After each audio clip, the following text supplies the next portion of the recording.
Friends, welcome to my channel general talks with आशीष।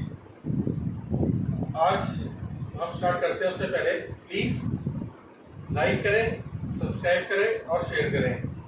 तो आज हम मार्केट के बारे में 2 मिनट्स का एक डिस्कशन कर लेते हैं कि जैसे आपको पता है कि मॉर्निंग में आज मार्केट स्टेबल स्टार्ट हुआ और बाद में थोड़ा सा डाउन ट्रेंड में था, लेकिन suddenly in afternoon it bounce back और उसके बाद वो रुकने का नाम नहीं लिया and it crossed over life time high. तो इस टाइम जो मार्केट है आज जो है उसने जो स्पेशल इवेंट था उसको कैपिटलाइज किया। जैसे कि आपको पता है कि आरबीआई ने 2.11 लाख करोड़ का डिविडेंड डिक्लेयर किया गवर्नमेंट को, जिससे कि मार्केट ने उसे बड़ा पॉजिटिव लिया और इससे क्या हुआ कि जो आपके गवर्नमेंट के जो रिजर्व्स हैं वो बढ़ेंगे और उनको स्पेंड करने का फॉर द इंडियन इकोनॉमी में एक अच्छा कंट्रीब्यूट करेगा, जिससे कि इंडियन इकोनॉमी में ग्रोथ आएगी तो definitely market will do very well. तो ये एक आज का पॉजिटिव आउटकम था, जिससे मार्केट ने बहुत ही अच्छे तरीके से उसको कवर अप किया और मार्केट ने एक लाइफ टाइम हाई बनाया।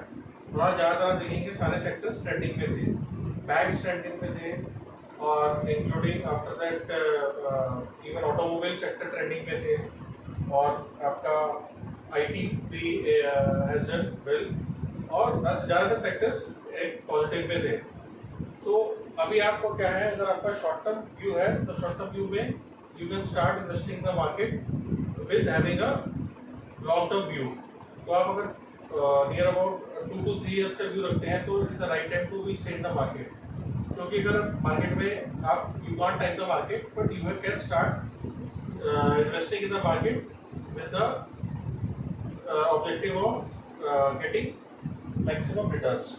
So अगर आप मार्केट के अंदर 50 to 80% का भी कंपाउंडिंग करते हैं, so you can create very good wealth in the near future. तो आपको एक तरह से अभी स्टार्ट करना चाहिए investment in good quality companies, और अगर आप गुड क्वालिटी कंपनीज में इन्वेस्ट करेंगे तो ये आपको हेल्प करेगा एक वेल्थ कॉर्पस बनाने के लिए इन द नियर फ्यूचर। तो इसके लिए आपको अभी का जो टाइम है उसको यूटिलाइज करना चाहिए फॉर द इन्वेस्टमेंट पर्पस। तो आज का जो हमारा टॉपिक है वो भी इससे रिलेटेड है कि आप जब कंपनी को एनालाइज करते हैं तो उसके अंदर ये शेयर होल्डिंग पैटर्न है, ये बहुत इंपॉर्टेंट होता है। जब भी आप किसी कंपनी को एनालाइज करेंगे तो first you go to the screener, जो एक ऐप है, after that you just put the name of the company in the screener, और उसके बाद जब आप स्क्रीनर को ओपन करेंगे तो वो कंपनी के बारे में आपको प्रॉपर डिस्क्रिप्शन देगा कि वो company is doing what kind of business model. First you can do business analysis on the base of that, but it give you brief introduction of the company क्या करती है, और उसके बाद फाइनेंशियल शो करता है वो कि फाइनेंशियल्स के अंदर आपको पूरा balance sheet, profit and loss account, और आफ्टर दैट जब आप नीचे जाएंगे तो मेन पैरामीटर शो करता है, जैसे ROE return on equity, then ROCE return on capital employed, what is the PE ratio. तो वो आप सारा उस बेस पे कंपनी को एनालिसिस कर सकते हैं। और मोस्ट इम्पोर्टेंटली मार्केट कैप, तो market cap can be divided into 3 sectors, like 3 categories. Number 1 is large cap, another one mid cap and then small cap. तो अभी उसके बाद ये जो शेयर होल्डिंग पैटर्न है ये बहुत इंपॉर्टेंट रोल प्ले करता है। Let's start one by one. P is, मैंने उसको डिवाइड किया है आपका PFDR। So PFDR is, P means promoter. So promoter is the real owner of the company. तो उसमें आप देखेंगे कि उनका कितना शेयर होल्डिंग है। तो ज़्यादा देखें प्रमोटर का अगर 40% से ज़्यादा होता है होल्डिंग तो ये अच्छा माना जाता है। It provides stability to the company. Promoter is doing very good and he is buying his own shares और he is holding his own shares। तो उसका मतलब ये होता है कि उनका बिजनेस अच्छा चल रहा है, he has a view of long term और he will definitely do this company, he is putting his efforts, और आपका ये अच्छा अगर कंपनी ग्रो करेगी डेफिनेटली आपका शेयर प्राइस भी इंक्रीज होगा। तो प्रोमोटर का अगर 40% आपका शेयर होल्डिंग पैटर्न है तो इट कंसिडर गुड। आफ्टर है FIIs, फॉरेन इंस्टीट्यूशनल इन्वेस्टर्स। तो फॉरेन इंस्टीट्यूशनल इन्वेस्टर्स भी होते हैं कि बाहर की जो आपके इंस्टीट्यूशन है वो इन्वेस्ट करते हैं कंपनी के स्टॉक्स में, तो उनका भी कॉन्फिडेंस होता है कि अगर उनके पास होल्डिंग है तो it is considered as a good. FIIs और DIIs, so DIIs means domestic institutional investors और FIIs foreign institutional investors। अगर इनका कंबाइंड आप होल्डिंग देखेंगे अगर ये 25% है, that is also considered it's good। It means the institutional investors also holding good percentage। So 40 plus 25 is 65%। So after that the end category is retailers। अब retailers कौन होते हैं? हम जैसे लोग वो when we invest in the market। तो retailers को consider किया जाता है। तो retailers की positioning भी आप अगर देखेंगे तो ये 35% to 35% हो जाती है। तो इन केस में जैसे जब आप किसी कंपनी में इन्वेस्ट करेंगे तो आप कहेंगे promoter is 40% of FIIs and DIIs 25%, DIIs 35%। So that gives you very good confidence कि आप अच्छी कंपनी में जब इन्वेस्ट कर रहे हैं तो उससे आपको एक ओवरव्यू मिलता है कि हाँ इनका पैटर्न अच्छा है और इसलिए company definitely is going to do very well.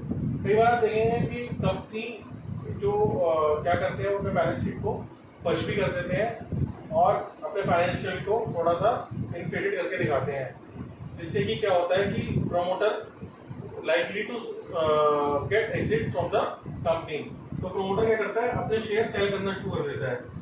तो प्रमोटर जब अपने शेयर सेल करता है तो उससे क्या होता है, तो प्रमोटर का होल्डिंग है वो डिक्रीज होता है और ये जो प्रमोटर जब ऑफलोडिंग करता है ये जाता है सीधा रिटेलर के पास।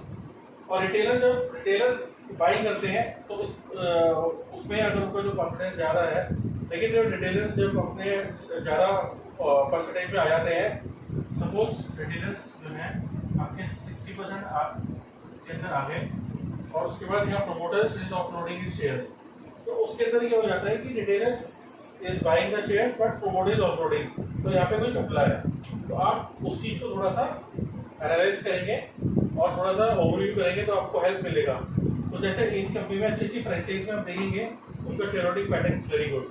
Like I give you example of Reliance में आप देखेंगे शेयर होल्डिंग पैटर्न। सेमली टाटा के आप किसी भी ग्रुप कंपनी में देखेंगे तो वहाँ पे आपको शेयर होल्डिंग पैटर्न दिख जाएगा। उसके बाद Mahindra and Mahindra automobile company, they are also having a very good share holding pattern. तो उसमें मिक्स होता है प्रॉपर। और आज के टाइम में आप देखेंगे जैसे डिफेंस की कंपनीज हैं और रेलवेज हैं, स्टॉक्स है जिसमें गवर्नमेंट ऑफ इंडिया का काफ़ी होल्डिंग है, तो they are also doing very good. ये ट्रेंडिंग सेक्टर है क्योंकि अभी इलेक्शंस का टाइम है, आफ्टर दैट और बजट आएगा तो बजट के टाइम पे डेफिनेटली गवर्नमेंट जो बूस्ट करेगी अपने डिफेंस को। डिफेंस में क्या है, मेक इन इंडिया। अभी तो मेरे हिसाब से एक स्टोरी स्टार्ट हुई है, मुझे भी स्टोरी ग्रो करेगी तो definitely Indian defence company will do very well. और लेकिन अभी इनका प्रीमियम वैल्यूएशन आ गया है तो आप एकदम से जाके अभी you don't jump into that but you can by two staggered manner, जिससे कि आप थोड़ा SIP करेंगे तो आपकी एवरेजिंग हो जाएगी और you can just enjoy the returns in the future. So definitely मुझे लगता है कि आज हमारा थोड़ा वीडियो शॉर्ट है, लेकिन आपको एक ओवरव्यू दिया मैंने कि how to analyse a company and to look into the share holding pattern. So thank you guys, आप नेक्स्ट वीडियो में मिलेंगे और मैं आपको और अच्छी इन्फॉर्मेशन दूंगा regarding markets. Thank you, see you, bye.